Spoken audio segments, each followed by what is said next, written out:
Bonjour et bienvenue dans cette nouvelle vidéo. Aujourd'hui, nous allons parler des procédures stockées. Qu'est-ce que c'est que ça? C'est pas quelque chose que tout le monde utilise.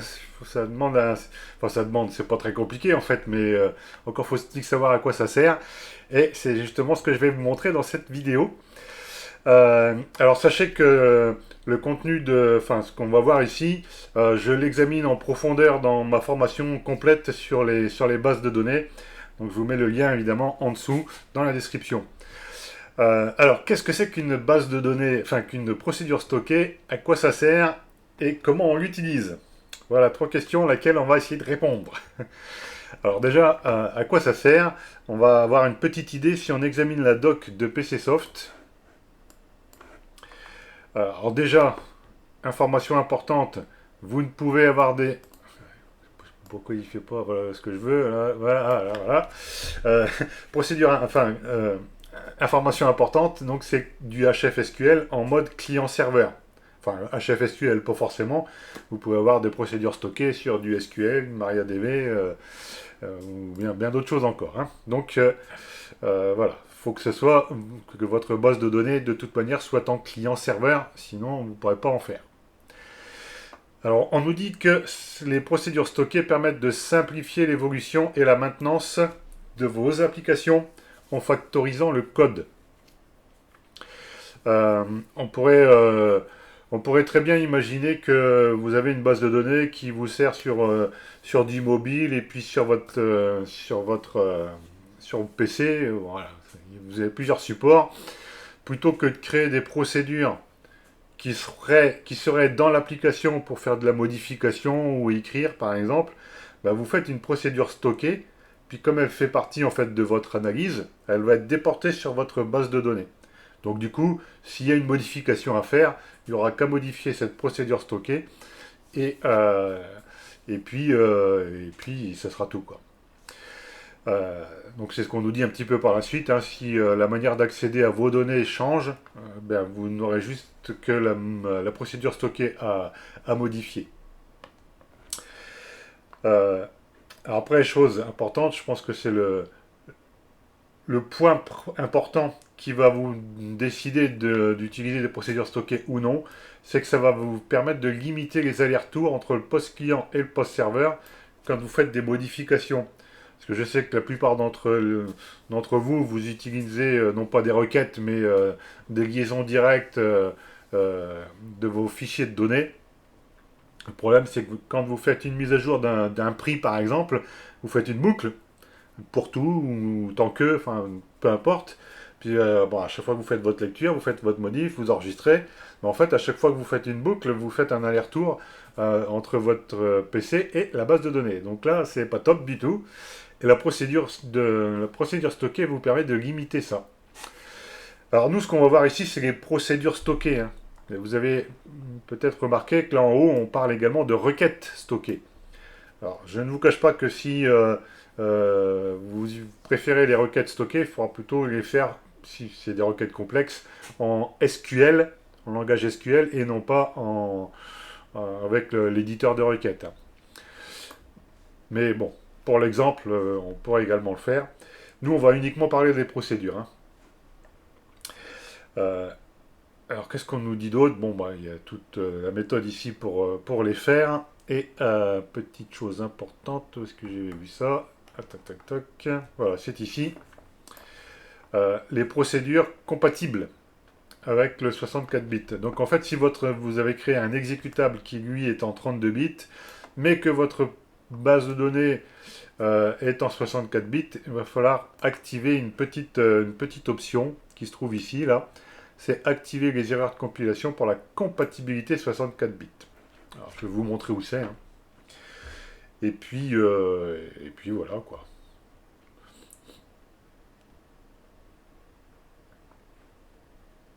Bon, je ne vais pas rentrer trop dans les détails. Et là, l'objectif, c'est de vous montrer comment comment on l'a fait et comment on l'exécute. Alors, j'ai une petite application qui paye pas de mine, qu'on a déjà vu peut-être, hein, si vous avez suivi mes autres vidéos. Hop, je vais un petit peu modifier. Alors, j'ai quoi? J'ai une base de données avec des produits, catégories, et là j'ai rajouté par rapport à la dernière fois des coefficients. Donc l'objectif de ma procédure stockée, c'est de modifier de 0,01 tous les coefs de la catégorie. Alors après, il faudrait faire d'autres modifs pour que ça fasse la même chose sur les produits.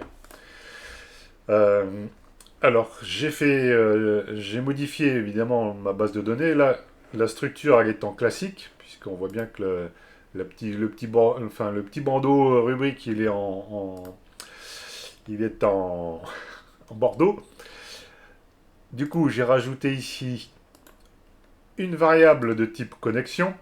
Je l'ai paramétrée sur mon serveur de test. Je change la connexion. Donc je rappelle, quand je lui demande ici de changer la connexion, je suis en train de dire, attention, la base de données en classique ici va changer pour devenir ce que j'ai défini ici, client-serveur. Une fois que j'ai fait ça, en fait, j'ai modifié des paramètres, hein. Et puis, maintenant, j'ai plus qu'à ouvrir la connexion et à faire mon petit traitement. Alors, j'avais fait une... Alors ça, je peux l'enlever maintenant puisque j'ai déjà créé les fichiers. Ça évite de faire un aller-retour pour rien. J'avais créé une petite fonction pour alimenter de trois données. Voilà. Et donc, la fameuse compatibilité 64 bits, on va la retrouver ici. Donc, je suis dans l'analyse. Je vais afficher la description. Donc, on a vu que c'était dans l'onglet compilation. Et c'est cette case-là qu'il faut cocher. Alors, par défaut, elle y est, hein, il me semble. Parce que je l'ai pas fait de manière explicite. Voilà. Et puis maintenant, donc, on va regarder ça. Alors, on va tout de suite lancer un petit go. Voilà. Donc, j'ai bien ici, vous voyez, mes coefficients qui s'ajoutent et qui sont en, en numérique, en réel. Alors, j'ai affiché ici l'arborescence de l'analyse.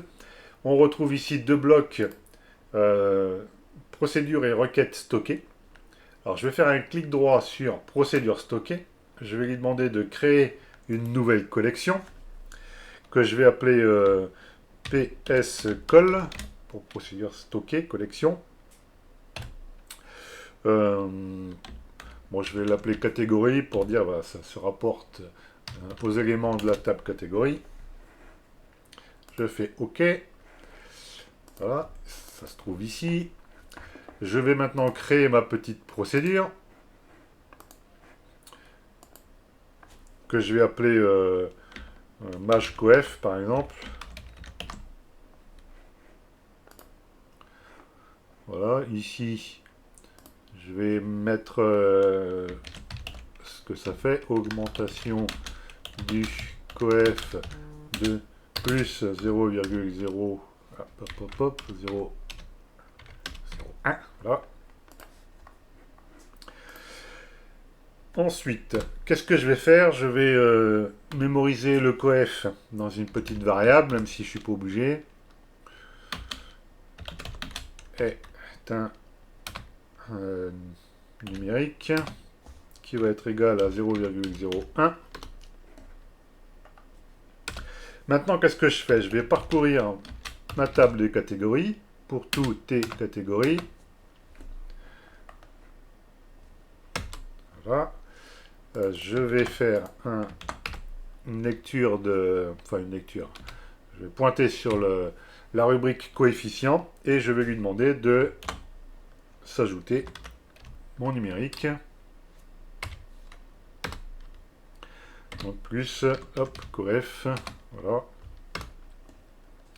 Je vais faire H modifie T catégorie.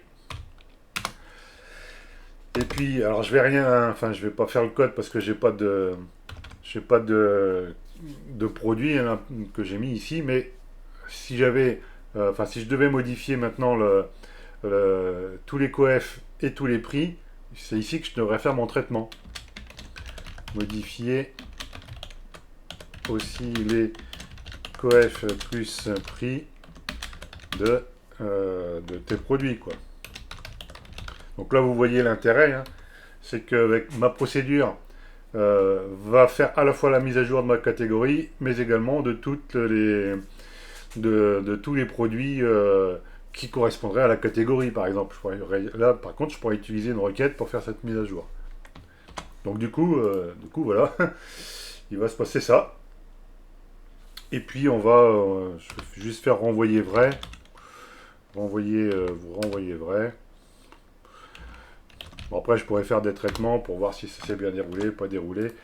L'objectif ici, c'est quand même de renvoyer quelque chose pour nous dire si ça s'est bien passé ou pas. Voilà. Alors, on pourrait tester la procédure. Il suffirait donc de pointer ici, de faire un go, et puis de remplir ici les,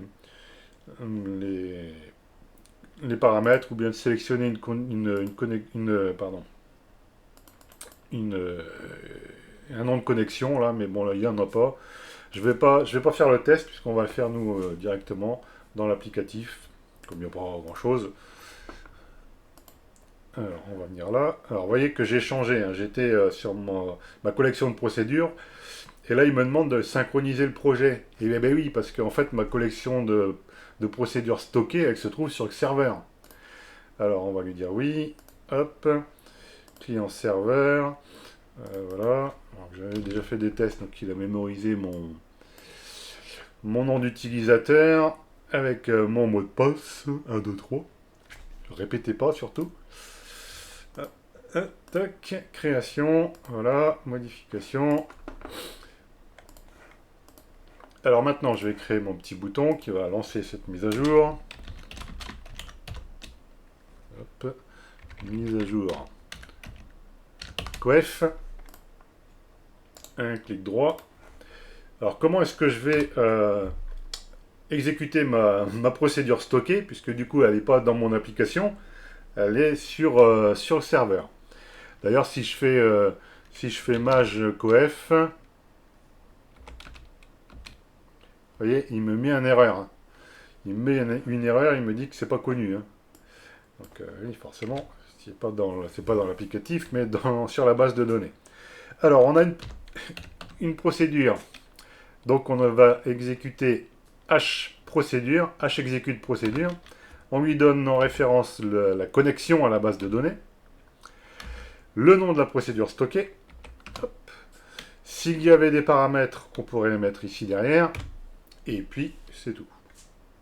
Alors, on a dit qu'on voulait tester le retour. On va faire si ça c'est égal à vrai. Dans ce cas-là, on va faire un toast fiche. OK. Sinon, toast fiche. KO. Voilà. Bon, on va faire une grande application. Hein. C'est pédagogique. C'est pour vous montrer. Je lance mon app. Alors, si, il faut que je fasse autre chose derrière. C'est rafraîchir ma table. T catégorie. Point affiche. Voilà.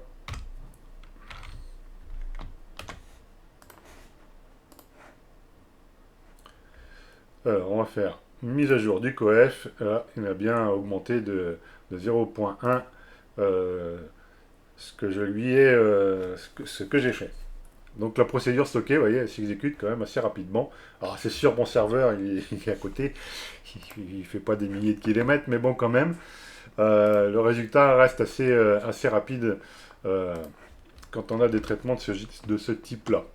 Alors après, on pourrait modifier un petit peu notre procédure et de lui envoyer le coef. Donc, je vais mettre ça en commentaire. Je vais lui dire le coef avec éventuellement par défaut, on va modifier, on va mettre 0,3. Par défaut, éventuellement le numérique. Alors évidemment, là, si je fais hop, il a bien détecté qu'il y avait un petit changement. Voilà, le 3. Toc, toc, toc. Voilà. Et puis ici, on pourrait rajouter par exemple une petite zone de saisie réelle. Coef. Voilà. Alors, moi, ce que j'aime bien faire quand même, c'est passer par des variables. Coef est numérique, c'est égal au SAI coef. Et donc, il suffit de faire virgule. Et vous voyez qu'il va me demander... Alors, bon, je pense qu'il y a un petit bug là, au niveau des affichages. Bon, c'est bien le coef ici. X coef. Alors, je suis pas obligé de l'appeler pareil, hein. D'ailleurs, pour qu'il n'y ait pas de confusion, je vais rajouter un petit tiret coef, coef choisi. Voilà. Coef choisi. La largeur du champ, qu'est-ce que j'ai fait? Ah oui. On va faire ça.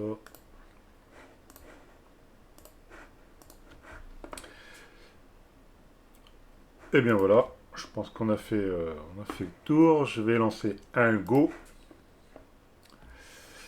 Et là, on va faire 0,9 pour avoir un gros changement. Là, hop. Voilà, donc on a bien augmenté de 0,9 le coef des catégories. Voilà, voilà ce que je voulais vous montrer ici. Alors, rappelez-vous quand même à l'esprit hein, que ce qu'on a dit au début, évidemment, ça vous pouvez le faire dans une procédure classique hein, qui se trouve que vous auriez là, une collection de procédures. Hein. Mais l'objectif ici, c'est justement de déporter votre traitement sur la base, enfin, sur votre serveur de données, de manière à ne pas monopoliser votre applicatif à vous. Donc, quand vous avez des grosses mises à jour ici qui n'ont pas enfin, qui doivent s'effectuer sur le serveur et qui ne concernent que le serveur, autant les faire comme ça en procédure stockée, voire en requête stockée selon ce que vous avez à faire comme traitement. Alors avant de conclure, je vais quand même vous montrer la base de données ici. Hop. Donc j'ai bien ici la base de données. Si je rafraîchis, on a les dernières valeurs. Et si j'affiche la base de données ici, j'ai une rubrique collection, enfin procédure stockée, on retrouve la collection en question et enfin oui la collection et la liste ici des procédures que vous auriez. Donc voilà. Et si vous aviez des requêtes stockées, elles apparaîtraient ici. Voilà. Puis pareil pour le reste, vous avez compris. Alors, ça vous a plu? Ouais. J'espère en tout cas. N'oubliez pas quand même enfin gardez à l'esprit. En train de me mélanger là quand je cause. Gardez à l'esprit que, évidemment, ce qu'on a fait là, on peut le faire sur une collection de procédures classiques. L'objectif d'une procédure stockée, c'est de déporter votre code, enfin, de déporter l'exécution d'un traitement sur la base de données, de la déporter sur le serveur et de ne pas monopoliser votre application. Et éventuellement, si c'est une application mobile, de vous éviter des pertes de connexion et de lancer juste la procédure, ça s'exécute et puis vous avez le retour derrière. L'objectif c'est ça, c'est de déporter au maximum le nombre de traitements lourds de la base de données sur le serveur lui-même et non pas sur l'applicatif. Voilà, donc il faut garder ça à l'esprit. Hein. Voilà, j'espère que ça vous a plu. J'espère également vous retrouver dans mes formations. Et moi je vous dis à bientôt et surtout bon développement.